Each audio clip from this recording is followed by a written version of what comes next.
This channel does not promote any violent, harmful, or illegal activities. All content provided by this channel is meant for an educational purpose only. নমস্কার, দেখছেন টিভি9 বাংলা। আপনাদের সঙ্গে রয়েছে আমি সম্প্রীতি। শুরুতেই যে খবরের দিকে নজর রাখবো।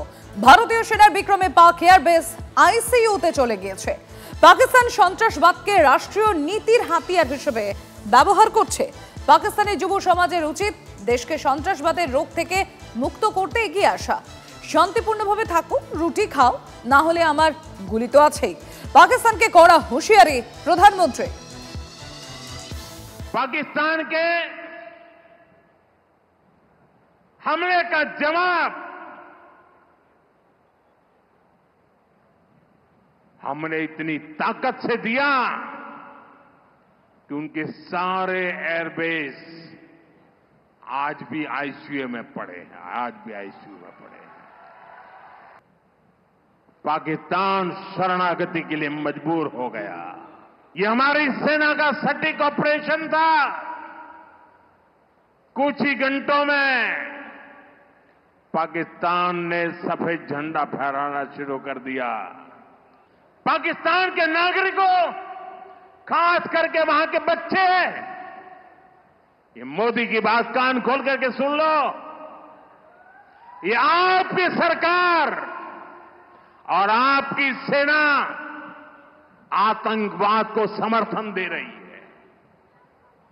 आतंकवाद पाकिस्तान की सेना और सरकार के लिए पैसा कमाने का जरिया बन गया है। पाकिस्तान को आतंक की बीमारी से मुक्त करने के लिए पाकिस्तान के अवाम को आगे आना होगा, पाकिस्तान के नौजवानों को आगे आना होगा। सुख चैन की जिंदगी जियो, रोटी खाओ, वरना मेरी गोली तो है ही।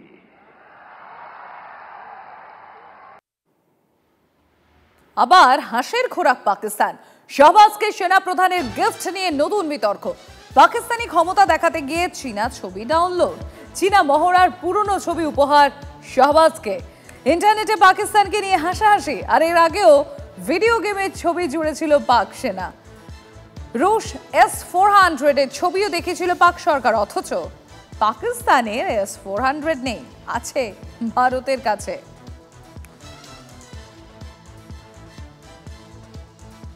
করিডোর নিয়ে নিজেদের আপত্তি ফের বুঝিয়ে দিল বাংলাদেশ সেনা। করিডোর একটা স্পর্শকাতর বিষয়। বাংলাদেশের নিরাপত্তা বিঘ্নিত হওয়ার মতো কাজে সেনা জড়াবে না। দেশের নিরাপত্তার জন্য সেনা কাজ করে আসছে। দেশের মানুষের সঙ্গে একযোগে কাজ করবে সেনা। করিডোর প্রসঙ্গে জানালো বাংলাদেশ সেনা। আর এর আগে করিডোর নিয়ে আপত্তির কথা জানান বাংলাদেশের সেনা প্রধান। নির্বাচিত সরকারি করিডোর নিয়ে সিদ্ধান্ত নেওয়ার অধিকারী। অফিসার্স মিটে আপত্তির কথা জানিয়েছিলেন ওয়াকারুজ্জামান। এবার সরাসরি সাংবাদিক বৈঠকে অবস্থান স্পষ্ট করল বাংলাদেশ সেনা। এখন করিডোর একটি স্পর্শকাতর বিষয়। আমরা বাংলাদেশ সেনাবাহিনী দেশের নিরাপত্তা বিঘ্নিত কোনো কাজে বাংলাদেশ সেনাবাহিনী সম্পৃক্ত হবে না। জাতীয় নিরাপত্তা বিঘ্নিত হয় এমন কোনো বিষয়ে সেনাবাহিনী সম্পৃক্ত হবে না। দেশের সার্বভৌমত্ব রক্ষার জন্য বা নিরাপত্তা রক্ষার জন্য আমরা সর্বদা সেনাবাহিনী একত্রে এবং একতাবদ্ধ হয়ে কাজ করে আসছি এবং ভবিষ্যতেও আমরা দেশের জন্য, দেশের নিরাপত্তার জন্য দেশের মানুষের সাথে কাজ করে যাব। কাকদ্বীপে ভুয়ো ভোটার কাণ্ডে এবার জড়িয়ে গেল ডাককর্মীর নাম। নামখানা পোস্ট অফিসের ডাককর্মী সৈকত দাসের বিরুদ্ধে অভিযোগ তিনি বাংলাদেশি নাগরিক। এদেশে অবৈধভাবে এসেছেন, বার্থ সার্টিফিকেটও নেই সৈকতের। স্থানীয় মানুষজনরা দাবি করছেন সৈকতের বাবা এখনো নিয়মিত বাংলাদেশে যাতায়াত করেন। কাকদ্বীপের প্রতাপাদিত্য নগর গ্রাম পঞ্চায়েতের দক্ষিণ গোবিন্দরামপুর গ্রামের এই বাড়ি এখন আলোচনার কেন্দ্রে।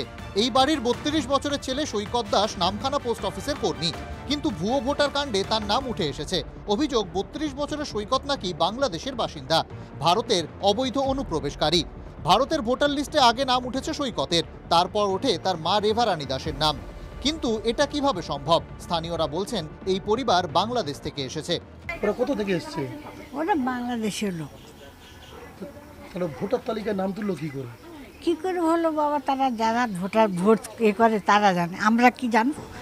অভিযোগ নিয়ে প্রশ্ন করতেই সৈকতের দাবি আত্মীয় স্বজনের সহযোগিতায় ভোটার লিস্টে নাম তুলেছেন, কিন্তু ভোটার লিস্টে নাম তুলতে গেলে প্রয়োজন বার্থ সার্টিফিকেটের। এখানেই সৈকতের কথায় অসঙ্গতি, এমনকি বাবার পেশা নিয়েও আজব যুক্তি। বাবা মা ভোটার হওয়ার আগে আপনি কি করে ভোটার হলেন? আমি রিলেটিভদের থ্রুতে হয়েছে। আপনার বাবা তো বাংলাদেশের স্কুলের টিচার। না না, সেটা বলতে পারবো না। সেটা আপনি জানেন না আপনার বাবা টিচার কিনা? এটা হয় আমি জানবো না আমার বাবা কি করে? আপনার কি বার্থ সার্টিফিকেট আছে?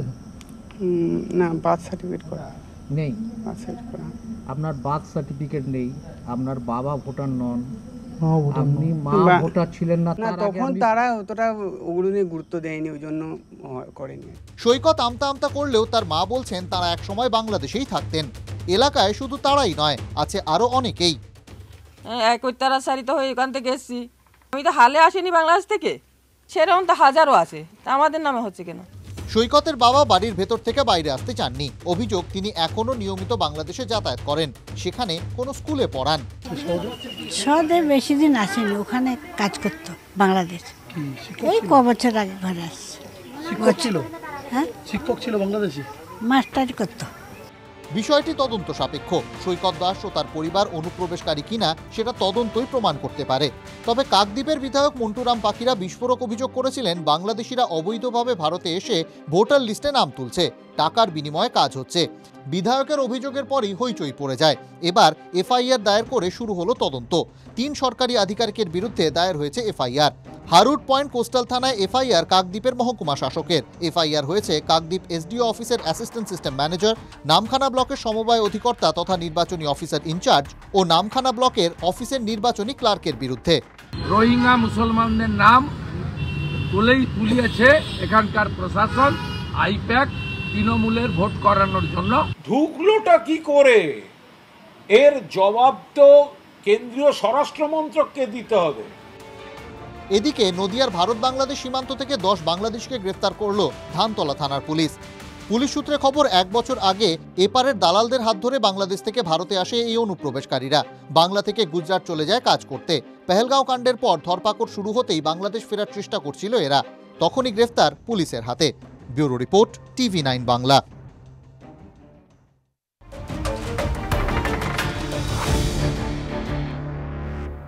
আর এ বাজে খবরের দিকে নজর রাখবো। নিউ টাউনের হাতিয়াড়ার ঘর থেকে গৃহবধূ দেহ উদ্ধার, গলার নলি কাটা রক্তাক্ত অবস্থায় দেহ উদ্ধার। রঞ্জিত রয়েছেন আমাদের সঙ্গে। রঞ্জিত, কি জানা যাচ্ছে? এরকম গলার নলি কাটা রক্তাক্ত অবস্থায় দেহ উদ্ধার হচ্ছে, এখনো পর্যন্ত পুলিশের তরফ থেকেই বা কি কি তথ্য উঠে আসছে? দেখো, যেটা পুলিশ সূত্র মারফত খবর, শুধুমাত্র গলার নলিকাটা নয়, দেহের একাধিক জায়গায় কিন্তু আঘাতের চিহ্ন রয়েছে এবং রক্তাক্ত অবস্থায় এক খাটের ওপর শায়িত অবস্থায় গৃহবধূর মৃতদেহ উদ্ধার ঘিরে চাঞ্চল্য। এটি হচ্ছে ইকোপার্ক থানা এলাকায় নিউ টাউন হাতিয়ারা নস্করপাড়া এলাকার ঘটনা। ঘটনার তদন্তে নেমেছে ইকোপার্ক থানার পুলিশ। যেটি পুলিশ সূত্র মারফত খবর যে গৃহবধূর পরিচিত কোনো দুঃসম্পর্কের মামার বিরুদ্ধে এবং ঘটনার পর থেকেই মামা পলাতক। এখন মৃত গৃহবধূর নাম সুমন দেবী। এই বাড়িতে স্বামী, স্ত্রী এবং একটি বাচ্চা এবং বয়স্ক স্বামীর বাবা এবং গৃহবধূর মামা একসঙ্গেই থাকতেন এবং ঘরের খাটের ওপর থেকে রক্তাক্ত দেহ উদ্ধার এবং খুনে যে ব্যবহৃত অস্ত্র অর্থাৎ বটি, ধারালো বটি, সেটি উদ্ধার করেছে ইকোপার্ক থানার পুলিশ। ঘটনার তদন্তে নেমেছে ইকোপার্ক থানার পুলিশ। দেখে একাধিক জায়গায় ধারালো অস্ত্রের কোপ, এমনটাই পুলিশ সূত্র মারফত খবর। তবে দেহটিকে ময়না তদন্তের জন্য আরজিকর হাসপাতালে পাঠানো হবে। ময়না তদন্তের রিপোর্ট পাওয়ার পরে বোঝা যাবে যে সঠিকভাবে কোন কোন জায়গায় আঘাত করা হয়েছে। সেই সমস্ত বিষয় কিন্তু তদন্তে নেমেছে ইকোপার্ক থানার তদন্তকারী আধিকারিকরা। ধন্যবাদ রঞ্জিত। জলের দাবিতে পিএইচই আধিকারিককে হুঁশিয়ারি উত্তরবঙ্গ উন্নয়ন মন্ত্রী।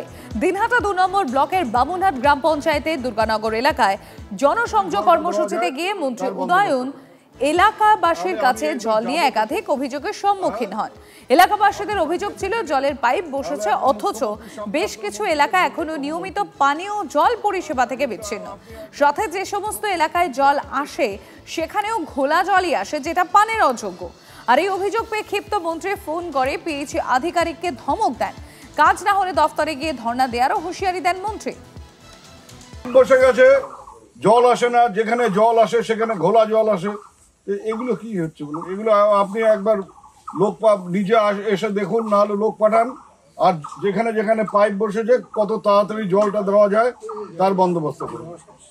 নাহলে আমি এইবার যাবো তো হ্যাঁ, আপনি পাঠিয়ে দেখে নিন, নাহলে একদম মুখ্যমন্ত্রীর সামনে আপনার মন্ত্রীকে ধরবো, তখন হইচই পড়ে যাবে। পুলিশের হাত থেকে অভিযুক্ত তৃণমূল কর্মীকে ছিনিয়ে নিল দলেরই নেতা কর্মীরা। ঘটনা ঘিরে শীতলকুচির কার্যের দেখাতি উত্তেজনা। পুরনো মামলায় শাসক দলের কর্মীকে গ্রেফতার করতে গেলে পুলিশ বাধার মুখে পড়ে। অভিযুক্ত শাসক দলের কর্মীকে পুলিশের থেকে ছিনিয়ে নেন স্থানীয় তৃণমূল কর্মীরা। পরবর্তী এলাকায় প্রচুর পুলিশ মোতায়েন হলেও অভিযুক্ত যুবককে ধরতে পারেনি পুলিশ।